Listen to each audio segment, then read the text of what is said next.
Alright, so talking about shared power, I pulled up a bunch of the machines that you might have, depending on what options you have, depends on what amperage you have.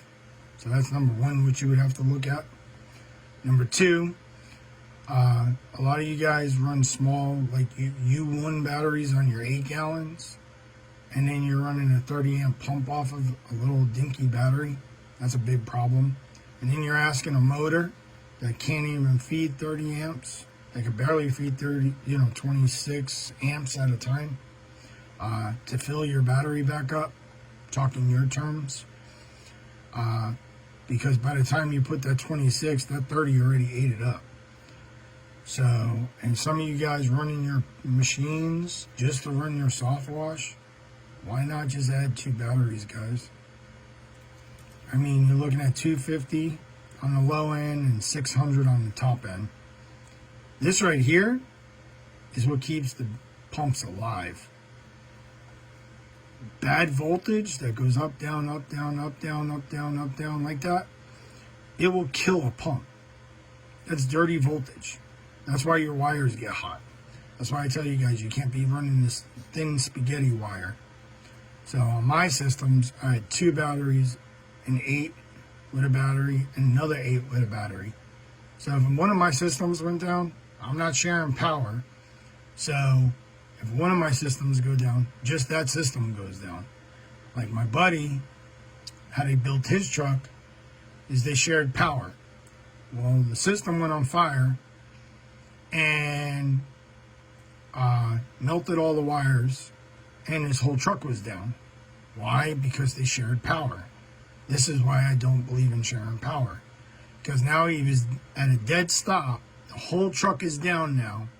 Now we're at Napa trying to rewire a truck so he could get back to a job, to finish a job that, because they only had like 1-2 batteries feeding the whole entire truck with 6 reels, 2 8 gallons, 2 burners, so on and so forth. But if they're not wired right, this is the stuff that can happen.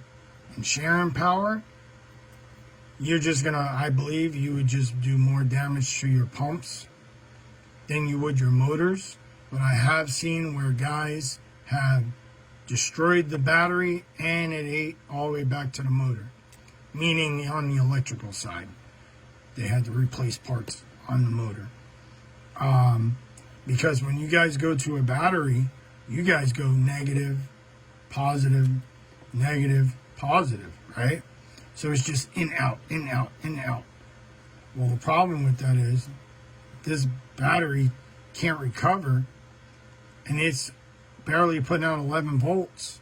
So you're sending 11 volts plus negative whatever to your pump. So you're under 12 volts, which now we're in dirty voltage, which means the pump setup is trash because it's not built right. Like I said, some of you guys are running your machines to keep this running. I would just spend a little bit of extra money and stop having all these headaches. Have the pumps run correctly for you instead of burning up pumps. Some guys share power because they leave their machines running. I think it's pointless to leave your machine running. Why am I going to put hours on a machine that costs $4,000 plus versus buying a battery that cost me $100 to $600? You should always have 2 batteries on your soft wash. I've seen P40s trying to charge a soft wash battery on a trailer. It doesn't work, guys. They don't put out anything. You guys need to get the electrical right, and everything else will fall in place, I promise you. Have a good night.